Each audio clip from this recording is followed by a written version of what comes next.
Mabuhay, everyone, and it means to live and, just go beyond existing. So today I am so grateful that one of my mentors and someone I look up to and someone who is very dear to me is able to make it for Mother's Day.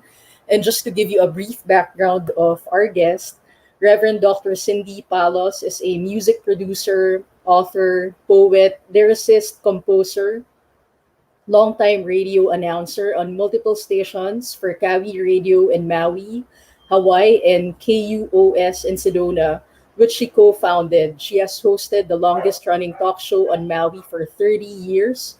She loves creating CDs and collaborating on inspirational projects with fellow musicians.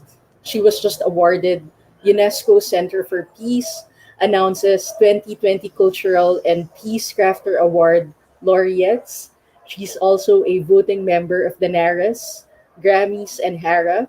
10 of her CDs have been submitted for Grammy consideration. In 1979, she co launched a chain of news stations across the country and as part owner of and vice president of KVRE in Northern California. In 1984, she started her own TV show, and she has also interviewed a long list of celebrities over the years, including Mick Fleetwood, Jackson Brown, Jerry Garcia, David Crosby, and many others. And Practicing Aloha won the Hawaii Music Award for the inspirational category, and she has had 5 nominations for a Hoku, but by the Hawaii Academy of Recording Artists. And she has also produced 12 CDs, among others. And she has done so many projects, and fairly recently she launched her book and also her work with Father Carell. I always guest her on the show, whether it's Practical Magic or here in Perspective. And I without further ado, I want to introduce all of you to Reverend Dr. Cindy Palos. Aloha, Dr. Cindy. It's so nice to have you Aloha. here. It's so good to be connected. I'm getting to know the Philippines much better through my friendship with you, Reverend Reg. It's such a beautiful connection because you tell me Yeah. so much about your family. You've told me about how your faith. You've told me about your work there, and how you are reaching out to so many wonderful people with the work you're doing, and you just are so fearlessly getting out and expressing your teachings, your love, your enthusiasm you have. So I'm honored to be here to celebrate Mother's Day, and Yes. and in many ways, including the honoring all mothers, and also the Divine Mother, Mother Mary, as well. Yes. And so it is. Thank you so much, Dr. Cindy. I am a big fan of yours because one of the things that is very important to me, I realized, especially when you're dealing with your day to day lives, whether you're dealing with your personal life or your professional life, there's always going to be a hurdle along the way. And it's a really big factor to understand the quality of the divine feminine energy, the role of Mother Mary, especially the way you explained it, is something that had an impact on me because I felt that I was reconciling my childhood faith into what it meant for me as an adult. And honestly, it felt so good when I listened to one of your meditations in Insight Timer, and it was new moon, I think, or full moon. And then you had a meditation on the mystical Mother Mary. So thank you so much for doing it. I feel very connected to that divine feminine in me and understanding that it's present in everyone and the way you taught us how to actually utilize it. So I had the advantage of listening to it in Insight Timer, but I'm very sure our audience would like to know more about it.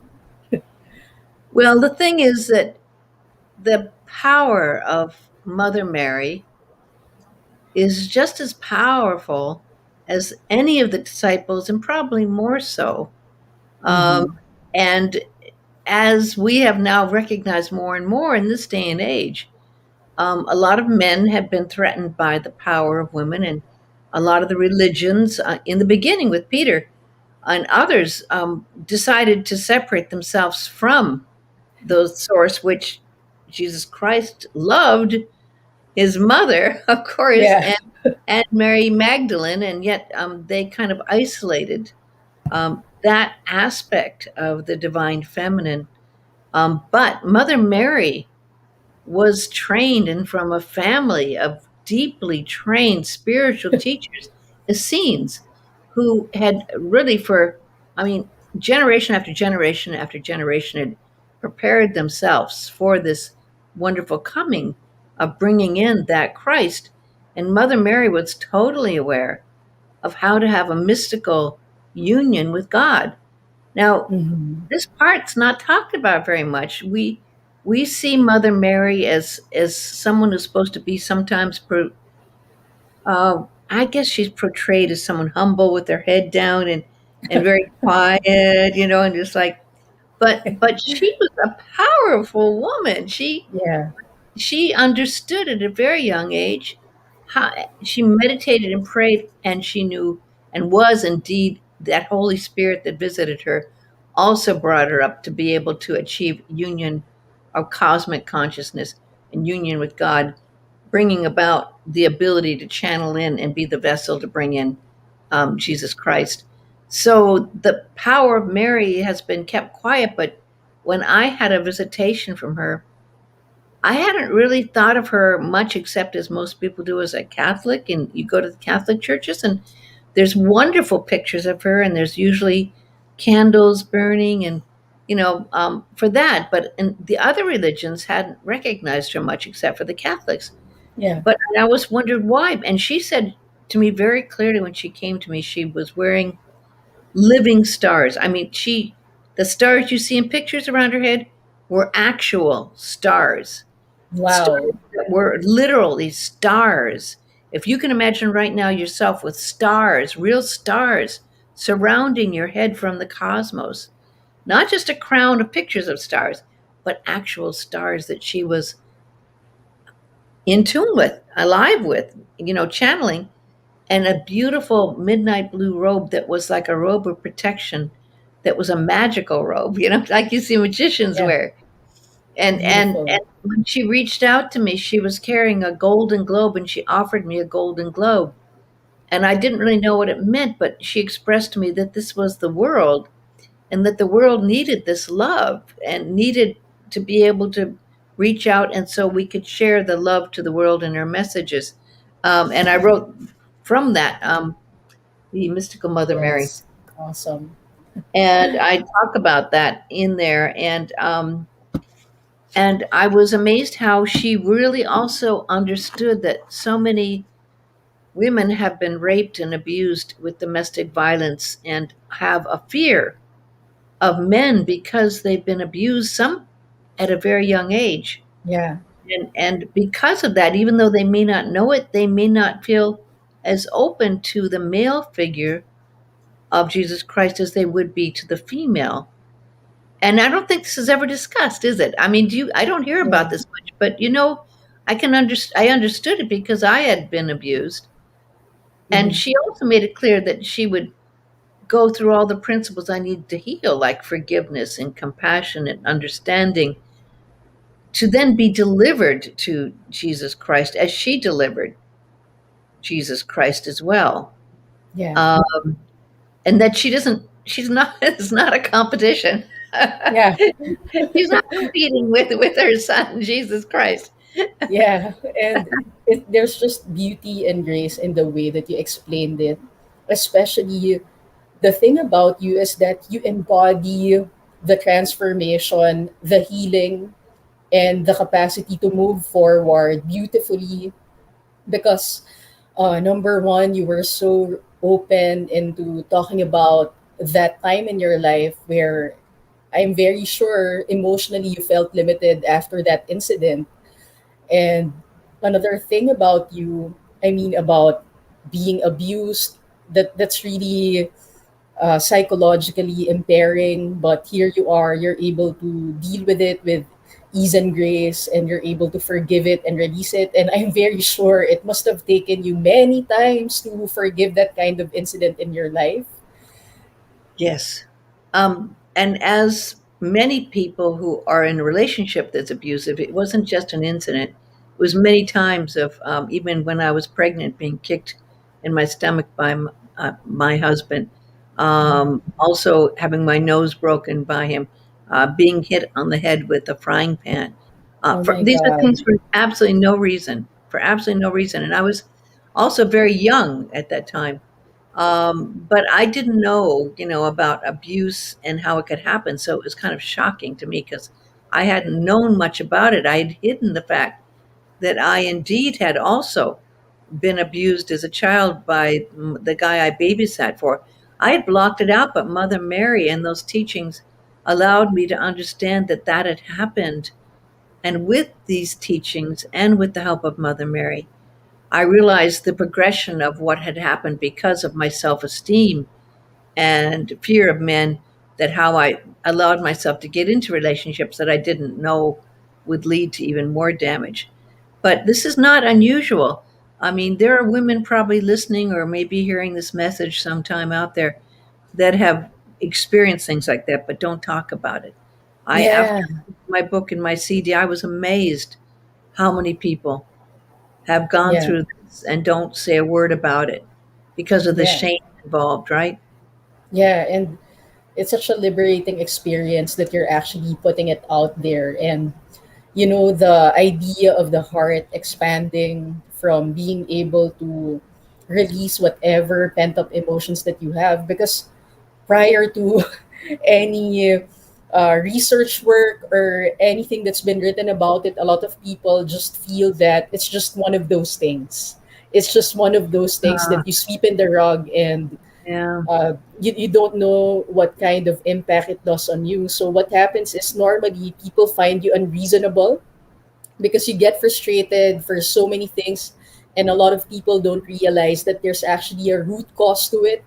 Mm. So I'm very sure that a lot of people are liberated by you sharing that particular experience, because in as much as we don't like to hear things like that, we don't like to hear people getting abused, but it's also very healing for those people who are actually able to put light into it and are able to transform themselves from a place of limitation into a place of light and further expansion. It's so important. And the sex slave and the sex traffic alone, which happens with a lot of sometimes women from Vietnam and Cambodia and other places. I mean, to try to put your life back into a place after that, this takes a lot of strength. And I think we've grown more in the last 20, 30, 40 years than we have in maybe 100 or 200 or 300 years. It's coming along, but it does take people realizing. If you see a woman who's acting out in some way, if you see a woman who is dressing up and looking like a prostitute or something, the way she dresses, if you see a woman that's very, very, very overweight, those are sometimes signs that Yeah, these women in a lot of pain that are trying to cover up their pain.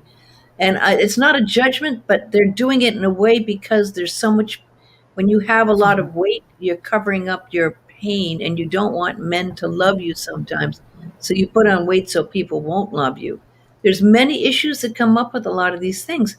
But I don't want to get too much off the track because the bottom line is that there is such amazing miracles and love that happened with Mother Mary. And I'm yeah, very, very blessed to have experienced those miracles. And this isn't something from just like, 100 years ago, 200 years ago. Yes, there's wonderful stories about what happened, in certain places. And I've been to some of the places where miracles happen. But a lot of people are experiencing these miracles. We're not hearing all of them. But I yeah, was told very clearly that Mother Mary is reaching out to more people right now than ever yeah, before. So there are other people out there that might also not be talking about it, but I know that the power of Mother Mary and her work in allowing the divine feminine and that energy that we've needed to balance out the feminine with what had been a very dominating masculine culture for a long time is now coming into balance with her grace and her beauty and her embrace of what women really can do when they understand their own power. Uh, Yes. it's so powerful thing when you are able to express that love, right? Yeah, and thank you for sharing that. Even if you mentioned that you don't want to go off track, I always believe that everything is in perfect synchronicity. So maybe because we're here having this conversation, we think we're getting off track, but maybe someone's listening out there needs to hear it. And I Wow. really believe it does happen.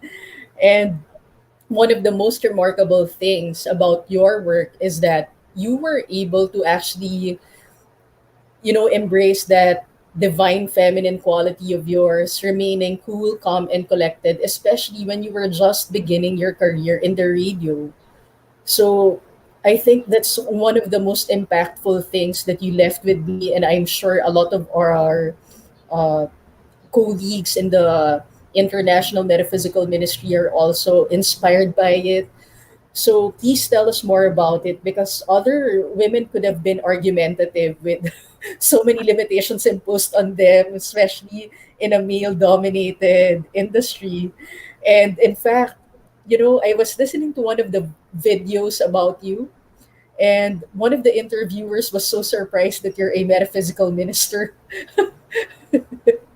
because it must have been an amazing packaging for you to be able to deliver yourself and without them asking what you were doing, because you were able to maintain your persona of maintaining that so-called third plane job, but at the same time using your metaphysical tools to deal with the everyday factors of work. Well, when I started with Dr. Masters, I was about 13 or 14, and there's a certain process everyone goes through. When I began, I was proselytizing. I was reading every book. I was on, telling everyone about this amazing stuff. And I didn't realize at that point that I was really also talking to myself. Mm-hmm, Um, mm-hmm. when we talk about it, we are also talking to ourselves, right? Because we project out what we're needing to hear ourselves as well, and we project to others. I really did find in Beverly Hills High School that no one else really cared about what I was talking about rather quickly. They really, even I had teachers that were going, "What are you talking about?"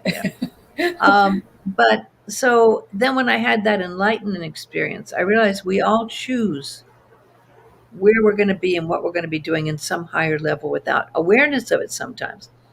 So, me trying to convince anyone else that wanted to be on their own path isn't necessarily going to be as effective as me Mm-hmm. trying to live a life where I was following my own path with love and with intensity and with purpose and with an energy that could convey what I believed. And through music, I was able to play many times at that time what I Yeah. also believed in, and to interview people, and found many musicians I interviewed had similar feelings of great inspiration about some of their work. So, I didn't. I knew that in fact people. I hate to say it, but a lot of people got turned off by trying to be convinced by what my experience was. Now, I did start way back. It was back in, gosh, that was a long time ago when I was at K West. It was 1972 or three. About 73, I started a show called Insight. I don't think I Mm-hmm. ever told you that. But I got on that show. I was one of the first shows to have a radio show interviewing most of the spiritual teachers at that time, including Dr. Masters and Swami Satchidananda, and many, Wow. many, many spiritual teachers at that time. So on that show, I did, But if I'm doing a rock and roll thing, trying to convince someone, that wants to see me as a rock and roll DJ, that I'm really a metaphysical minister, isn't necessarily effective unless they ask or want to Yeah. know, or they have some question, that brings that in. But my understanding of what their philosophy and their spiritual side was definitely there and present and able to be communicated when it was necessary. So I don't think we have to sell ourselves, so to speak. Mm-hmm. It's interesting over the years since that time in the 70s, um, there's been much more about people selling themselves as spiritual teachers. Mm-hmm. Um, and that wasn't the way it was back in the 70s and 80s. There were a couple, there were a few. Um, and I think the only woman I could remember at that time was Marianne Williamson, maybe. There were Mm-hmm. a couple of women doing it, but mostly men. And the big Mm-hmm. at that time were gurus and in people from India, Maharishi Mahesh or Swami Satchidananda. There was that whole aura of you had to be from India if you were going to be a teacher. Well, it was, I mean, that you had to be from India, and there was this illusion that if you were from India, you were a great Indian teacher. And there were many teachers that came over and took advantage of that, and made a lot of Yeah, money, and didn't follow a lot of spiritual practices and got huge and very rich from it. yeah. I want to. It's a beautiful thing that you talked about the money because in my New Thought organization here, when I was regularly attending and our minister was still alive, his name is Dr. George Sheeson. And one of the things that we had to go through psychologically as Filipinos was to really have a positive, grateful orientation about money because I always go back to what Dr. Masters was saying, a loving God provides for me, therefore it is spiritual to have money. And one of the reasons why I actually mentioned that is because before I went into metaphysics, I grew up with a family business. I was 11 years old. I had to manage the waiters. And I think one of the reasons why it's so difficult for people to talk about the money is because we rarely talk about the good things that money does. Hmm. But for example, right now during the pandemic, I was able to hire people, give them jobs when it's difficult to find jobs. They're able to do what they love to do, and it's not like it's overflowing money because ever since I always had the mindset, people, planet, and profit should come together. And it's the divine feminine energy, as what my New Thought teacher would say. It's the divine aspect that gives the birthing of the experience, the birthing of your spiritual satisfaction, the birthing of your material satisfaction, because you only want the money that will add to your peace of mind. You only want the money that will add to your joy. Anything beyond it, you'll feel that it's disconnected from you. So you're going to find a way to lose it in one way or another. So, personally, for me, Dr. Cindy, I noticed how generous you are. And from my training, because I've been trained in tithing your time, talent, and treasure for many, many years, it's causes like what you're doing that we would definitely support because uh when, for example, for me, my scientific mind as well, and a lot of technological advancements nowadays, they validate that the quality of our words, the quality of our emotions, and whatever is happening in our minds, if you're thinking negatively, you're radiating negatively, it does affect the atmosphere. And as long as we're not funding uh, programs that are talking about this, then we're allowing for the negativity to flourish continuously. And it's just the kind of education that we actually need to spread. So, although we're not really sure how the public is going to be receptive about it, but at least we know we're doing our part because I don't think you would have stayed in radio or continued with your podcasts and talk about metaphysics the way you do if you if you didn't believe in what you were doing and what it can do for the rest of the community. Well, there were many. I mean, being on Maui, of course, I've been here on Maui now 30 years. And of course, there's a spiritual aspect here. And I mean, I was blessed that many wonderful teachers like Ram Dass and like Dr. Wayne Dyer, and of course at the time Doreen Virtue, which and many others from Hill House would come here. Of course, I had a chance to interview them many, many times, and Neil Simon and uh, yeah, Neil, what's his name? The guy that Conversations with God. Neil Um, Donald Walsh. Neil Donald Walsh, that's right. And many others would come here, and of course, and many others that were at the Prophets Conference. Many authors that would come here during conferences. I would get a chance to interview, which was great, and I loved it. Plus, I had my own radio shows. I got to do lots and lots of stuff on that, and over the years, of course, um, with my books, now 7 books, and with now 12 CDs, they were Beautiful. all they're all in that spiritual vein, Yeah.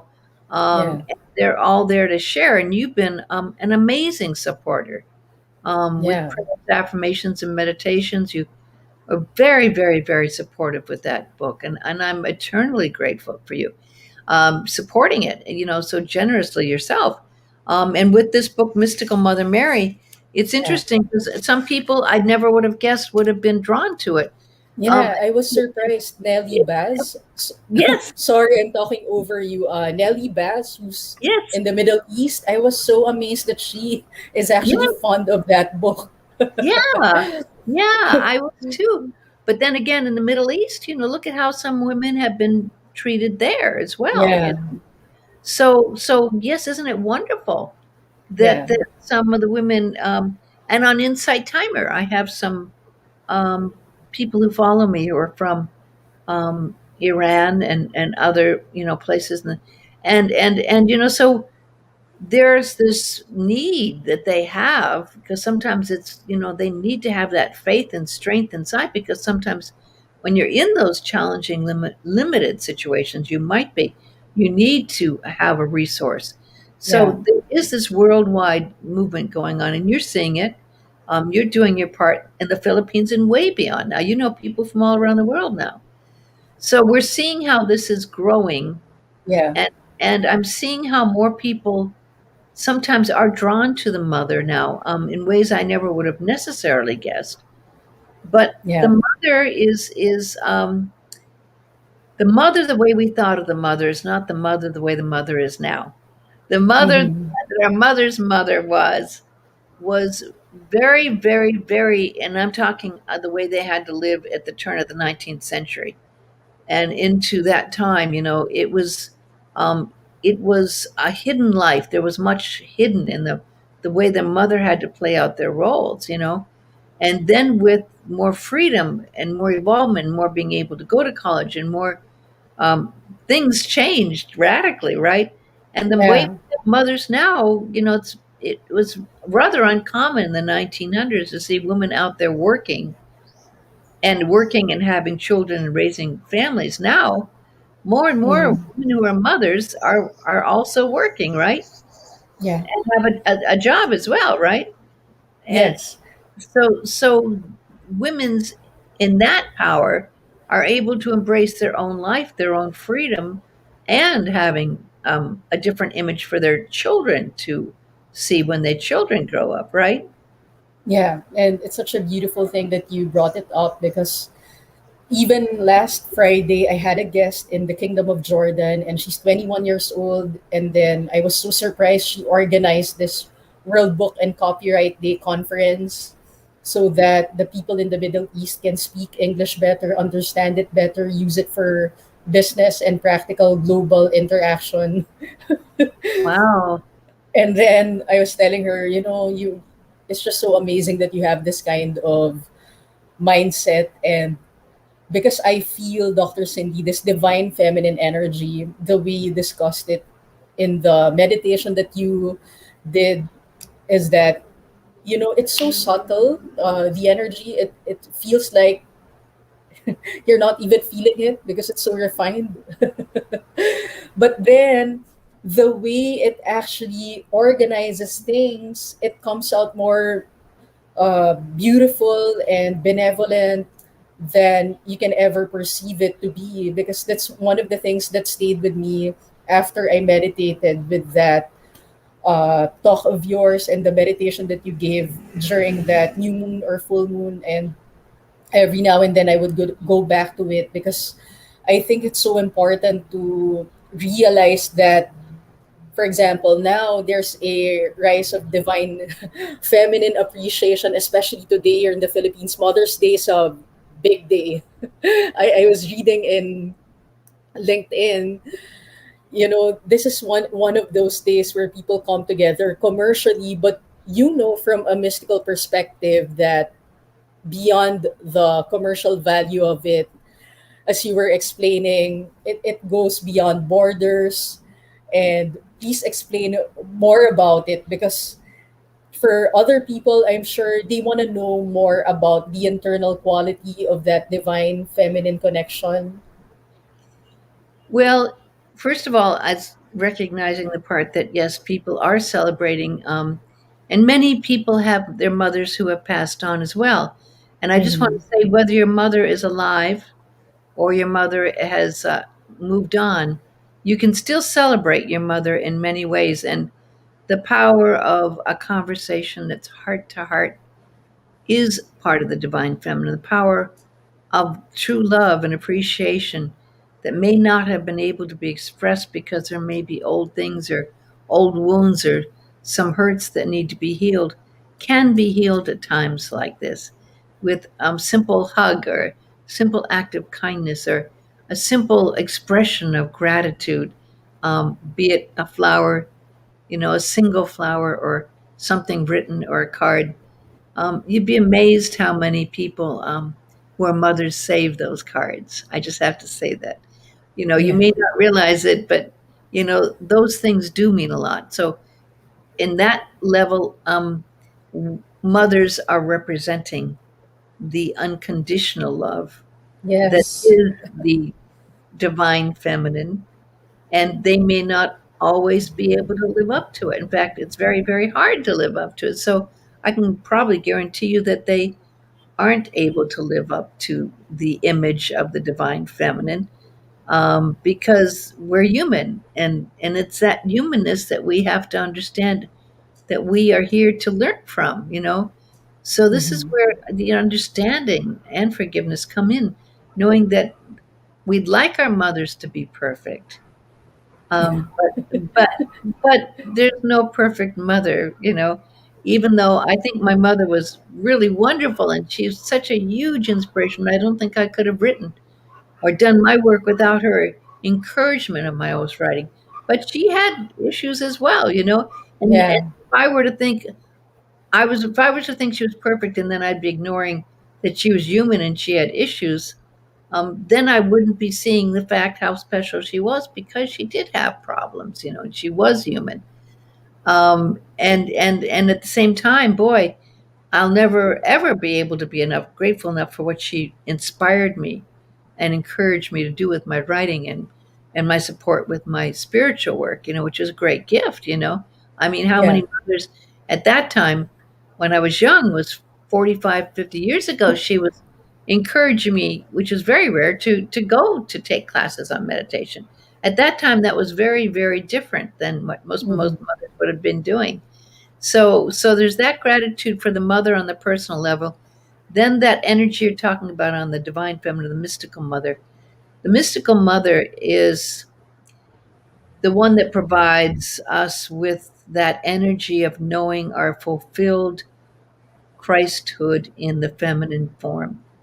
And when Jesus said the Aramaic Lord's Prayer, Avum de Boshmaya, at the time Mm-hmm. of Jesus, that energy was father, mother. It wasn't just father, it was father, mother. There was not the separation when he spoke the Lord's Prayer. It was father, mother of the cosmos. Yeah. So he recognized that power. And he recognized the power of women. He recognized the power of his mother. He recognized the power of other women. And that's what we need to reclaim, that power that is the father, mother of the cosmos. Now, if we're going to call upon our Father, as we do when we pray, we also can recognize as a father mother principle, the energy there that is whole. And if we ignore that whole principle of the divine father mother together merged, then we're not whole. We're Yeah. just being a part of it that's been what we were programmed to think of as that's it. I mean, God is more than just one aspect. God is Yes. love in all aspects, right? Yeah. I am glad that you brought this up because I usually eat in this restaurant that serves home cooked meals, and then so the owner of the restaurant asked me what do I do for a living, and then I told her I'm a life coach and I'm an energy healer, so people would consult every now and then. And then I told her, for example, the space. People ask me how to best utilize the energy of the space, like feng shui, and then she said, "Huh?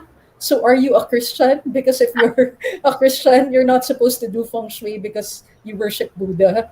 And then, so I just told Yeah. her uh, that limiting point of view now becomes a barrier. But because of metaphysics, I was just telling her, I think that's a misguided understanding of feng shui because feng shui just has to do with order. That if it's not orderly, then the energy will not flow properly. And when I started saying that, she became receptive. And then we went back to Jesus. And then we went back to God and Mother Mary. So, Well, I mean, it's so interesting as people are rethinking Jesus and Mother Mary. The thing is that we do need to have an appreciation of who we can be when we're unlimited and mhm.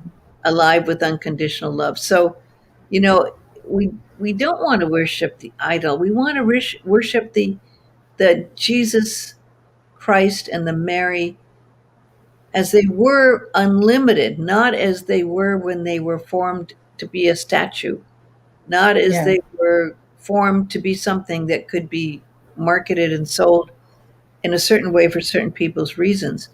But Jesus and Mary and God are more than what we probably give them credit for because we're only seeing them with a limited state of mind. Now, when you open up your mind to unlimited love, I'm talking infinite love. We open up our mind to unconditional love and light, the light that's brighter than a million suns. All of that is put into a smaller perspective than the larger overseeing perspective of who Jesus Christ and Mother Mary really are. Now, how could we ever expect miracles if it wasn't something that was so beautiful and so powerful, beyond what we might even imagine from just even reading the Bible? Because there's more. There's not a lot about Mary in the Bible. You won't mhm. read a lot about Mary. There's actually very few quotes about Mary. Um, but again, there's a reason for that. There's a lot of parts that have not been still come out. Yeah, But some of these Essene Gospels still are being found.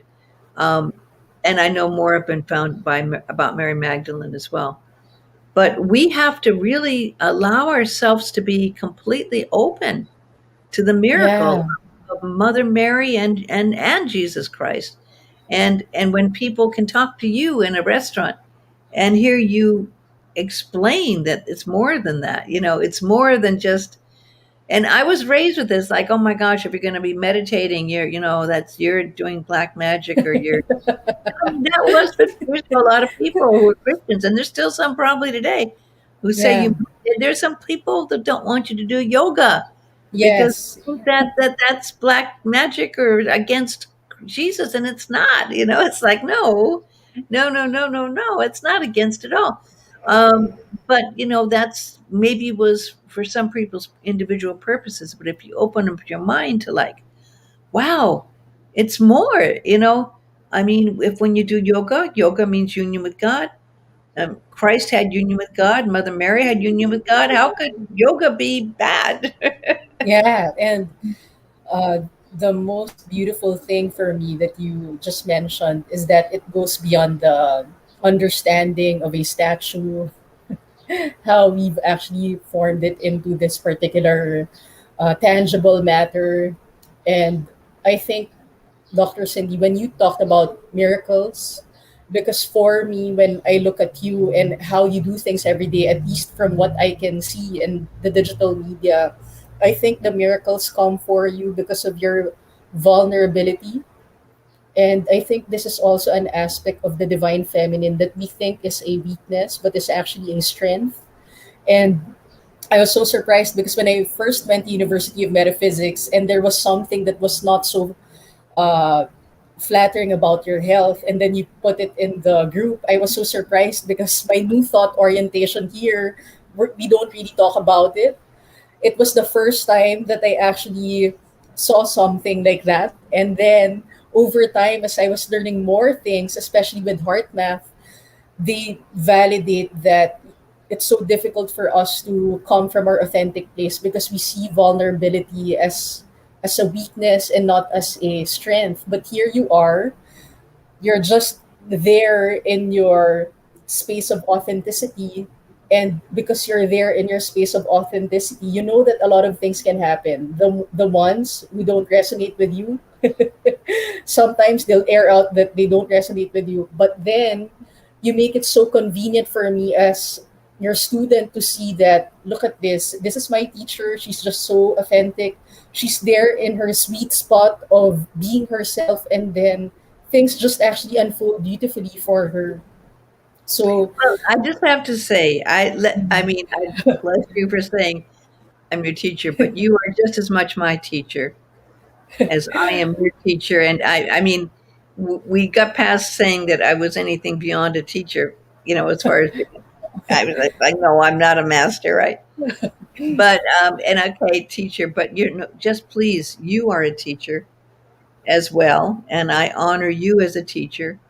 And you are, putting yourself out there, helping as many people as you can help, expressing whatever you can express, and doing it nonstop every day, every single day. So I mean, I will say, okay, you can call me teacher, but only if you call yourself teacher too, okay. because okay, because I mean, really, this was a when I did this thing when I had the experience of Mother Mary. I did a 30-day retreat. That was a private retreat. We had a book on it, and then at the end of the month, you were asked to write a poem about Mother Mary that I say every day, and this is the one that I say about Mary. Beloved Mary, Queen of Angels, you who hold open heaven's space, help me to have compassion and forgiveness, to heal the past and bring me And to so it your is. holy grace. Mary, Holy Mother, I call upon your energy. I ask you to bring the Holy Spirit to be alive inside of me. Mother Mary and the Holy Spirit are very, very, very closely aligned. She brings that energy of the Holy Spirit forth. Let me share the breath of your being to live within the heart of God's great love. I dedicate my path to the purpose that you have shown for me to know. With your tender understanding, you open up the door to the chosen one and deliver me to the Lord. Let me be anointed by the holy waters from the source. Let it quench my thirst for the beloved one so I may serve as you would on earth. Be my guide and teacher. Let me honor the light of your golden orb, for the world's in need of your mercy. Let my love help to bring it forth. Bring the crown of stars you wear down to circle me. Let me wear your holy robe so I can be surrounded with protection to fulfill my destiny. Let me breathe that Holy Spirit of the living light so I may be with God in service as a disciple in my life. It goes on, but that was one I say every day because it's just in a way of honoring again that spirit that is with Mary. It's that love and the compassion and the forgiveness. It's Yeah. the energy, the cosmic energy she brings forth that's balancing the world's energy out right now. And on Mother's Day, what better day to also recognize that our mothers, our friends who are mothers, that the Divine Mother deserve the recognition that they really hold. And as we recognize it and as we understand it more, then we can embody it and embrace it and live it as well. Yes, thank you so much for sharing it. And I love that you talked about embodying it, because every time, that I always mention to you that Dr. Masters mentioned, if a truly successful individual is someone who is inwardly aware and outwardly successful. And I don't think people have any idea what it means to put oneself out there in media, in whatever form of media. Because number one, people don't understand the psychological conversations of having to bear the weight of always thinking, am I doing it right? Is it enough? I have guested so many people in perspective in my other show, and no matter how accomplished someone is, they always come back to the idea, am I doing it right? uh, I must have said something that must have put them off, something like that. So I love that you talked about embodying it, and the fact that you're still coming out with poems every day and taking beautiful photos every day, because a lot of people, we would talk about this every now and then. Especially, I discussed this in the class I gave last Friday, and people were saying, other teachers, they only talk about vibration and the emotions. Other teachers, they only talk about the words. And then some would argue, stop being fixated on the words and just mind the vibrations. And then, and the reason why I'm bringing it up is because I'm telling them, it took me about 5 years to change my self limiting narrative.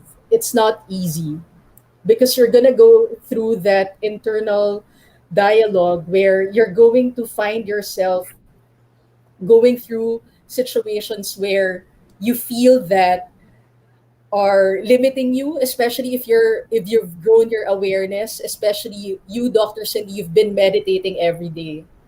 And every now and then, you would remind us in the International Metaphysical Ministry group to be careful about the way we use our words. And I've also been very careful with the way I choose my words, because I know with the research that I've done, it's such a powerful, mystical experience. And I noticed that, for example, Dr. Cindy, I discussed this in class last Friday. I was telling them, I would have my dream boards, and I have a lot of them. Your vision. Yeah, and I have a lot of statements that would support the vision of that particular words. And one of the things that I had to get into the feeling place of is feeling confident doing this. And I would tell myself every now and then the divine equivalent of Dr. Cindy Palos is also manifesting in me, or in the way that God would make it happen. Because they say there's the principle of relativity. When you're imbibing someone's energy, somehow you pick up whatever habits they have, I whatever think vibration they and exude. that's so funny. I'm sorry, but I love it. But you know what? You have that energy, which is the enthusiasm, and we cannot underestimate enthusiasm. Okay, because you know the word enthusiasm comes from in theo, in God. Mhm. Mhm. Enthusiasm in theos is being in God, and you have that that you convey, and that you also express and that you share with others about others. So, it's natural for you. Not everyone can get up and get on the Zooms and the different things you're doing.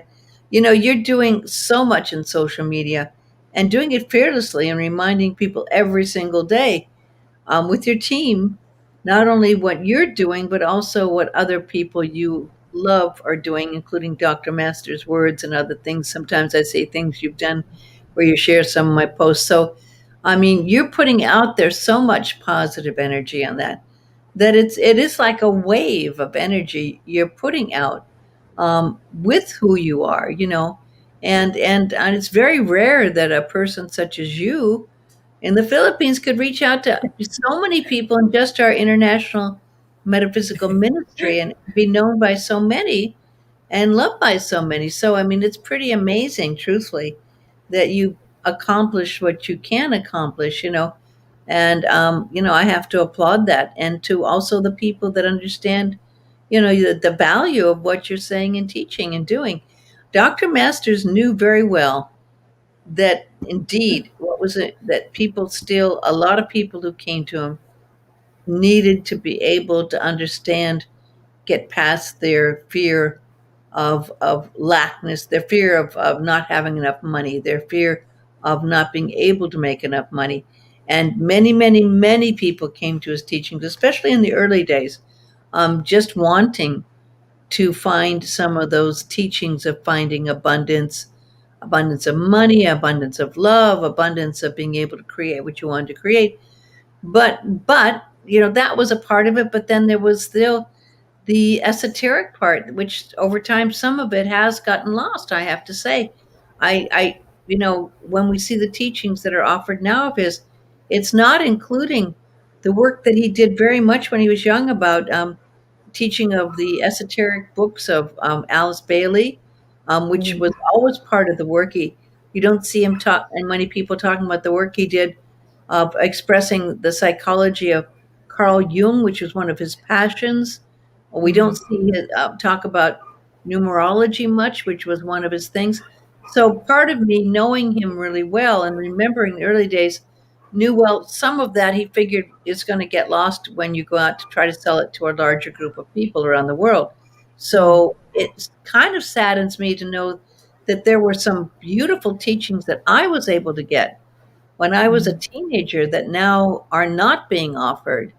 There was a series of books on Christian initiation, and he had me do the drawings of these amazing drawings from this lady, Olive Pixley, who did Mm. all these and channeled all of these amazing Christian esoteric inner exercises. And now the book, I gave a book to Paul, it cost me $60. It's out of print. Before he passed away, I gave him the book because he'd forgotten that I had taught with him. I mean, I'd done the artwork for his teachings.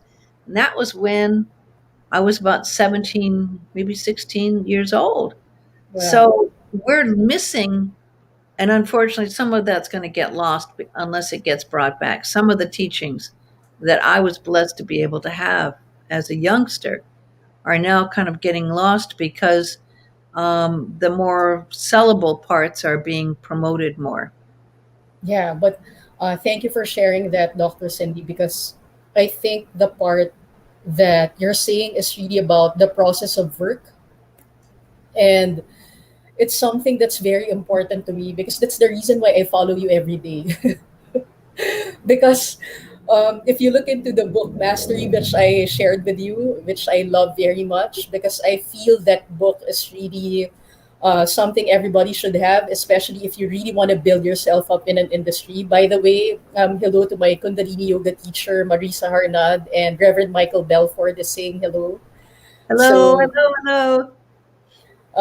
those things that you talked about, that's why I would like for you to teach the class, especially in metaphysics, and talk about that part because I didn't have the opportunity to actually work with Dr. Masters. I can only listen to the podcasts now, but it's really different when it's on a personal level. Like what you did for me during your first guesting in Practical Magic when you were so tired already and you showed up anyway for the for the rehearsal and for the test broadcast. And in my mind, I would write it down as one of the best experiences for me because a lot of people, they only want to work when it's convenient, when it's gonna be so glamorous looking. But both of us, we had a lot of awkward broadcasts, and there was a typhoon, and we couldn't even hear each other. There was a there was a typhoon. There was a typhoon, and yeah, I mean, there was times it was just like, whoa. And I didn't. Yeah. There was a time you weren't on, and I was on, and you didn't know I was on, or you weren't on, and I no. And you know what? You still got it out there, and you still showed up. I mean, I have to tell you a story you might not know. When I was teaching for Dr. Masters, and I think I was about 22 at this point, and he had a place on La Brea Avenue in Los Angeles, and I was living up in Topanga Canyon in Los Angeles. It's a canyon way up in the hills. It was probably an hour's drive from where I was going to be teaching at Dr. Masters. And I would do it, I don't know, 2 or 3 times a week. As before Lynn was taking classes with me, I had 2 or 3 years before Lynn came in. But I had to leave early, and there was, I mean, this huge, huge, huge storm. And coming down Topanga Canyon Boulevard, it was flooding, and there were rocks, huge boulders that were like 8 feet, 10 feet falling. And I get down to the Pacific Coast Highway there, and the road is shut down. And a policeman says, "You can't go forward. The road is closed." I'm going, "Well, I have to. I've got to get to where I'm teaching a class." And I mean, I've come this far, and I don't think, what I came through, I don't think I even want to go back. And I went ahead, and he stopped me and gave me a ticket for disobeying a police officer's order. And I kept going anyway. And I showed up through that whole storm to the class to teach the class. But at Yeah. that time, that was just like what you did. When you're really dedicated Yes. to what you're doing. You just do that. And you don't question it. Now, I don't know ever what happened that ticket of disobeying a police officer. It actually did get in there somewhere. It's my only time. I think it was a misdemeanor of some sort. And I think it's the only misdemeanor on my record. But I was committed to getting there and teaching that class that morning. Yeah, and Dr. Cindy, why do you think does metaphysics have that factor? Because even I, during my New Thought classes, there's something about this classes of metaphysics and New Thought teachings. You will really go out of your way to go there because I remember when Dr. George Eason was still alive, he was like the Dr. Masters of the Philippines, and what he would have his services at 4 p.m. to 8 p.m. and we would have dinners from 8 p.m. to 2 to 3 a.m. because Wow. we just love this company so much. So I would come from the gym after training and then he would call me, and we lived many miles apart.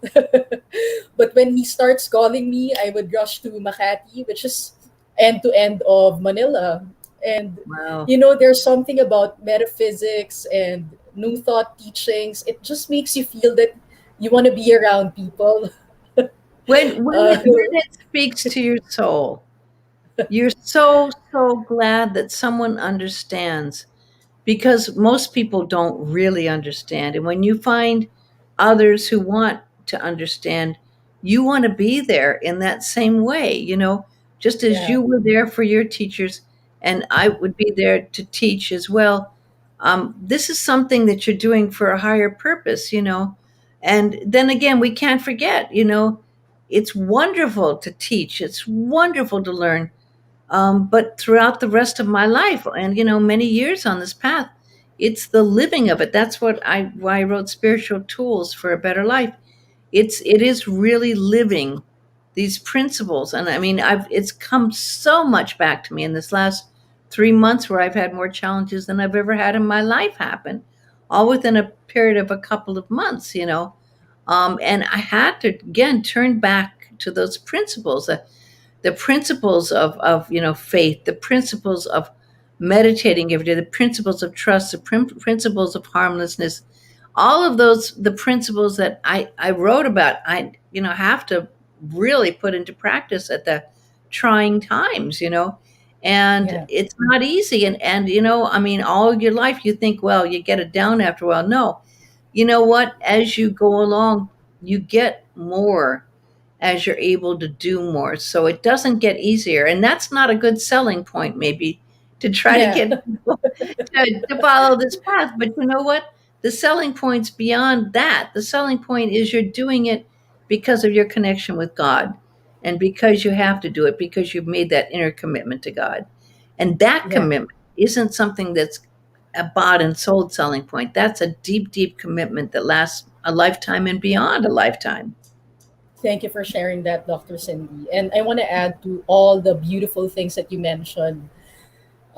Yesterday, a couple of hours ago, actually, Reverend Shirley asked me a question, and she brought up the idea of how we follow spiritual laws because it's going to be a cause and effect kind of thing, and it has to go to the principle of harmlessness that you're talking about. So you want to be in that space where you're exuding that most positive energy possible because you also want to reverberate something delightful and pleasant back to you. But then something that I shared with the group, which I found for myself, was that when I was going through my challenging times, that would make me question my spiritual practice, especially I was very devoted to it. One day I just realized, you know what? It's not just about your connection to God, but you being able to harvest your full potential in connection to God. Because when I realized that for myself, I know then that there was no backing out with the decisions that I made. And, even up to now, I never told my siblings that for a time when I came back home from Palawan, and then I had no option at the moment to have an apartment. I lived in an apartel. It was a it's a per day basis payment. I never told them. There was a time when I had to write coaching manuals or things for my clients, and then I'm gonna receive a knock from the front desk to pay up. And like what you mentioned, it's not a good selling point if you tell people about it. But then I realized it was making me stronger spiritually. It was strengthening my faith. Was I going to doubt my practice? Or was I going to forge on my path? And now, honestly, I have developed an incredible respect for myself because of that particular experience. And Yeah. God was faithful because after paying the apartel about $800 a month, now my rent is less than $100. Wow. So, so you see, Wow. it was just really a period of God letting you understand how much will you commit to what you actually believe. Because if you Mhm. don't really commit to what you believe, then it would have been easier to bail out. Yeah. But the reason why I have so much respect for what you do is because during the first time that we had the practical magic test broadcast, you weren't feeling well health wise. And I have a lot of teachers who would say, you know what, let's cancel. But I was so surprised that you said, no, let's continue. This is your first time. And it meant so much to me that you would actually go out of your way to making it happen. Especially, you said during that day, if I don't have my meditation practice, I don't think I would have been able to keep up with the demand of that day, which is true. Mhm. No, Because even, absolutely true. yeah, and that's why I am profoundly grateful for how you embody the teachings that you wrote in your books. And your podcasts have been very helpful to me. And, Well, I think you're the most faithful listener of my podcast, so I'm extremely grateful to you because it's just nice to know there's someone out there listening. I always say I was doing an interview about my CD in the hands of God, with the guy that did the beautiful arrangements today, and I was telling him the story of how when my significant other, he literally was dead for 15 minutes Mhm. and brought back to life, and he was in the ER, and I was with this beautiful, beautiful woman who was a chaplain, and I was able to share the song "In the Hands of God" with her outside because of COVID. They don't let you in the ER, and she was able to listen to it. I was able to listen to it, and there was this amazing energy that happened that gave back from what was created. And I never would have imagined when I did that for my sister who passed on that I'd be doing it for listening for myself when another, a very, very dear person was close or actually was flirting with death. And because of that, I was able to give her that um, Mhm. Mhm. album had just come out, the CD, and she now listens to it every day before she goes in. And here with COVID, she's going in every day to the ER, to the hospital, and sharing her prayers with the doctors and the nurses and the patients. Wow. And she was really resonated with it. So, I was just saying earlier, if one person really gets what you're doing and it means something to them, that it speaks to their soul in some way, then it's worth it. I mean, I don't do it for the money. I never have, because Mhm. I deal kind of with God. And as long as Mhm. God takes care of me, I'm fine, and God takes care of Yeah. things in an interesting way. But, I put it out there. And sometimes people such as you get it and listen, and then it makes it all worthwhile. I have never been able to market myself to the degree, or maybe want to take the time because I'm too busy creating new things. I mean, some people said, you only need to do one or two of these and market them really well, Yeah. but instead I did, 12 of them, or I did seven of them, and just keep going on to the next ones, because that's what I like doing. I like creating, and if a few people pick up on it along the way, then that's good. And I thank you for that because you're one of those people who have been able to listen and understand, and that means the world to me. So I know we're just about out of time, but I want to thank you really from the bottom of my heart. It means a lot to me that you're there. And I don't get a chance a lot of times to express that except with little heart emojis or a hug emoji. but I really mean it. I want to thank you from the bottom of my heart for who you are, for your support and your understanding. Yes, and I'm very profoundly grateful for this shared space because the reason why I really love supporting teachers' works and authors' works, it's because you don't have that. I mean, if I had it my way, I wish it were on over coffee or over a meal that we're having this conversation, because it's very nurturing and it's always nice to have insightful, delicious, soul expanding conversations Yes, in over over a yes. meal. So I'm very grateful for this experience, and because I also know that when you honor the teachers that came before you, you know how much effort, time, and money was actually put into it, how much love, how much devotion actually went into it. So you want to be able to have that amazing marketing for that quality work, because there are so many things that's being marketed that aren't really bringing out the best in the rest of the community. So why are we not funding and paying attention to quality content? For me, that's just how I feel about it. So I'm happy that even in my small way, I'm able to contribute, especially from personal Your small experience. way is very big. Don't I'm not going to let you limit it. Your small way is not small. No.